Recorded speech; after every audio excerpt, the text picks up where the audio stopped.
आध्यात्मिक प्रवचन के नए वीडियोस देखने के लिए चैनल सब्सक्राइब करें, बेल आइकॉन दबाना ना भूलें। परम सत्कार जो प्यारी साध संगत जी, प्यार से कहना धन निरंकार और साध संगत अपने अपने मनों को एक मन एक चित्त होकर इस निराकार परमात्मा के अंदर अपने आप को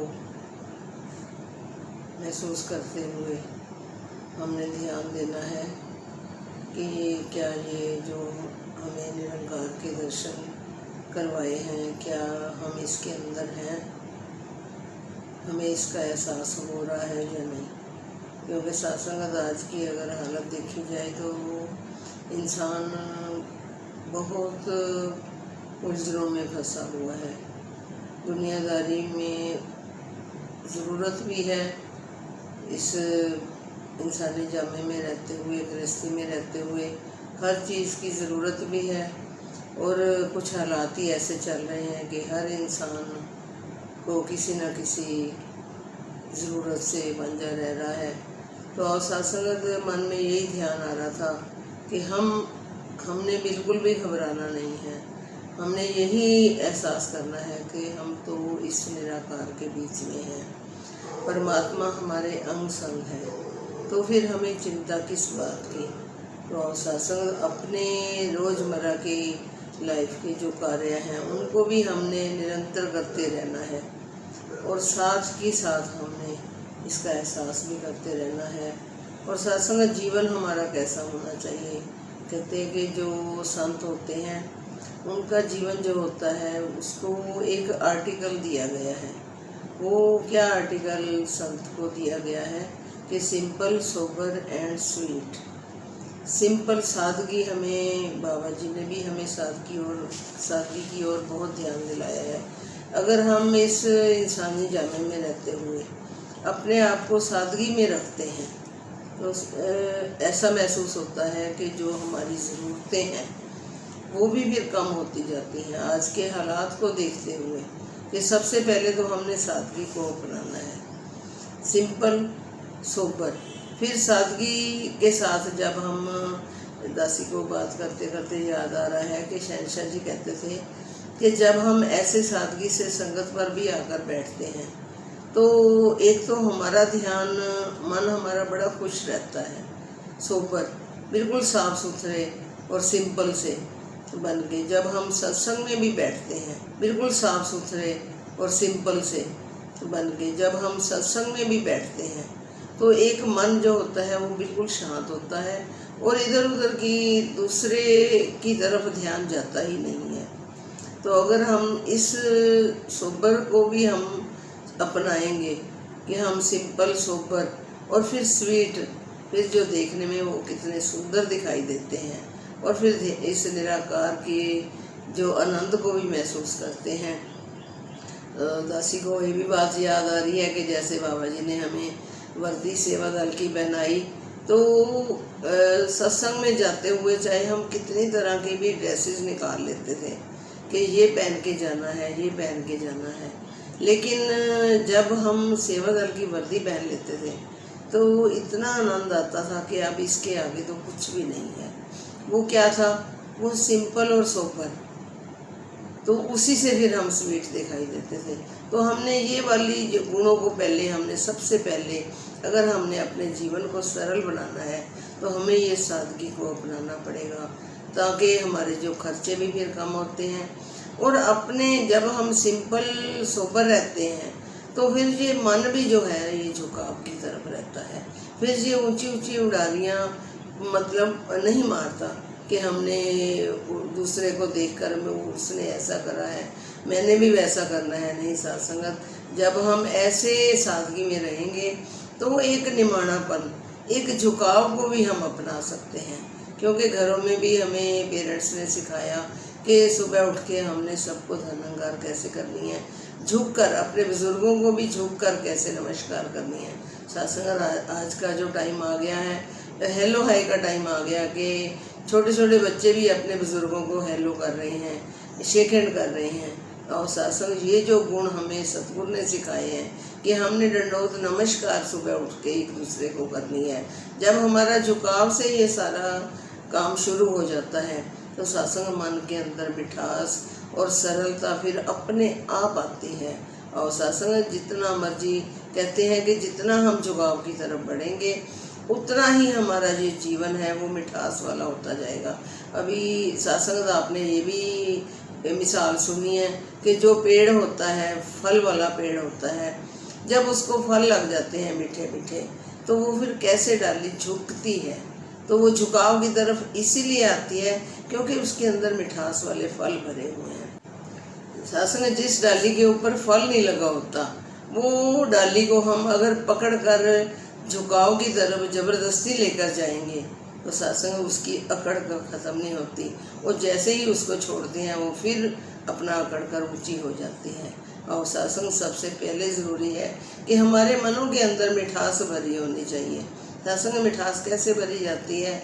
जब हम सादगी को अपनाते हैं, सरलता को अपनाते हैं। और सत्संग फिर निमाणापन जो होता है, मन के अंदर जो निमाणापन आता है, वो प्यार जो आता है दूसरों के प्रति प्यार उमड़ता है।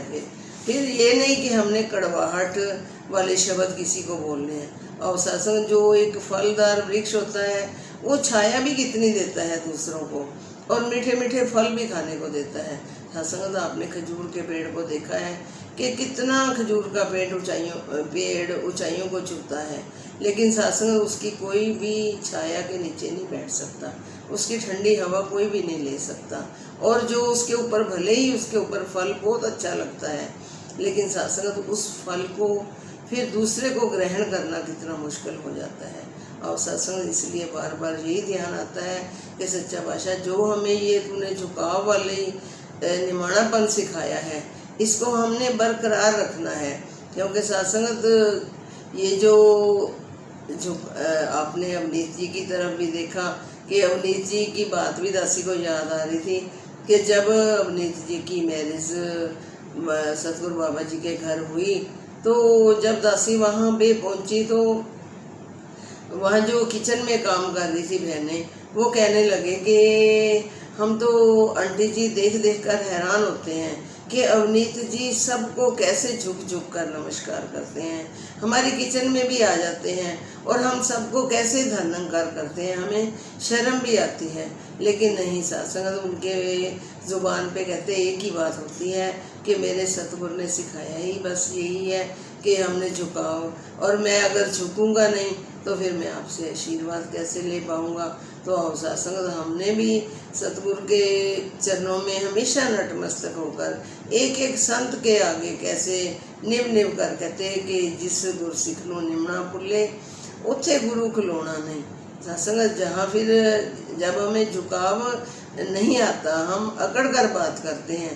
सत्संग किसी काम के लिए अगर हम जाते हैं किसी ऑफिसर के पास, हमें कोई काम की ज़रूरत, पर्सनल काम की ज़रूरत पड़ गई है, तो भले ही जब हम वहाँ जाते हैं अफसर के पास, जब हमारे बोलने का जो लहजा होता है हमारा झुकाव की तरफ होता है, हाथ जोड़कर जब हम ऐसे नमस्कार करते हैं और हाथ जोड़कर बात करते हैं और मिठास से बात करते हैं, तो सत्संग जो कहते हैं कि आगे अफसर को भी सोचना पड़ जाता है कि मैं इसका काम कैसे मना कर सकता हूँ। और सत्संग मिठास में इतनी ताकत है कि सत्संग ये बड़ों बड़ों का दिल जीत लेती है। और सत्संग ऐसी मिठास, हमने ऐसी मिठास नहीं यूज़ करनी कि जैसे एक बोरी होती है, चीनी की बोरी ले लो, उसको जिधर भी कहते चाकू मार के देखो, जिधर भी मोरी करके देखो उसमें मिठास ही निकलेगी। ये ना हो कि एक तरफ तो हमने उसमें नमक भर लिया है और दूसरी तरफ हमने उसमें मिठास भर ली है। सत्संग जब हम ऐसा काम करते हैं कि मैं अंदरों होर ना हुआ ते बाहरों होर ना हुआ, ऐसा जीवन संतों का होना चाहिए। और सत्संग दासी को भी आशीर्वाद दो कि दासी भी जो भी बोल आप महापुरुषों के आगे रखती है, सत्संग उसको कर्म रूप में कहनी और करने में फ़र्क नहीं होना चाहिए। और सत्संग सतगुरु की सिखलाई को बैठे बैठे जब याद करते हैं कि सतगुरु ने कैसे अपना जीवन हमें जी कर दिखाया है, कि कैसे उन्होंने निमाणापन अपने आप को हमेशा दास भावना कहते हुए दास शब्द ही यूज़ करते थे बाबा जी। तो सत्संग उन्होंने खाली दास शब्द ही यूज़ नहीं करा। सत्संग दास की शायद दासी ने एक बार पहले भी ये बात आप जी के चरणों में रखी थी कि दास हमने कैसे बनना है। दास वही होता है जो झुकाव में रहता है। दास शब्द ही झुकाव का शब्द रखा गया है। तो जब दासी ने एक बार पहले भी ये बात रखी थी कि एक परिवार में ऐसे जब ज्ञान की बख्शिश हुई तो उन्होंने अपने बच्चों को आकर यही सिखाया, ज्ञान भी दिलवाया कि हम सब ने दास बनकर रहना है और एक दूसरे की सेवा करनी है। तो सत्संग जब उनके पेरेंट्स घर में आए तो उन्होंने बोला कि बेटा एक गिलास पानी देना। तो कहने लगा दास अभी लेकर आता है। तो फिर दूसरे भाई ने बोल दिया कि महापुरुषों जी दास को भी एक गिलास पानी पिला दो। तो जब वो एक दो को पानी पिला चुके तो कहने लगे कि वो जो एक बच्चा था वो कहने लगा दास कोई आपके बाप का नौकर नहीं है। तो सत्संग को बड़ी शर्म आई कि कैसे दास हमने बनना है, तो भी एक गिलास पानी पिला दो। तो जब वो एक दो को पानी पिला चुके तो कहने लगे कि वो जो एक बच्चा था वो कहने लगा दास कोई आपके बाप का नौकर नहीं है। तो सत्संग को बड़ी शर्म आई कि कैसे दास हमने बनना है। ऐसा नहीं कि हमने ऊपर से और सिर्फ दास शब्द कहलाने का नाम नहीं है, दास भावना हमारे में आ जाए। और सत्संग दासी को भी आशीर्वाद दो कि दासी भी आप सब महान पुरुषों की चरण धूल लेते हुए, आप सबका सत्कार करते हुए, सबके साथ मिठास से, सबके साथ सेवा करते हुए इस जीवन का निर्वाह कर सके। सत्संग जी प्यार से कहना। आध्यात्मिक प्रवचन के नए वीडियोस देखने के लिए चैनल सब्सक्राइब करें, बेल आइकॉन दबाना ना भूलें।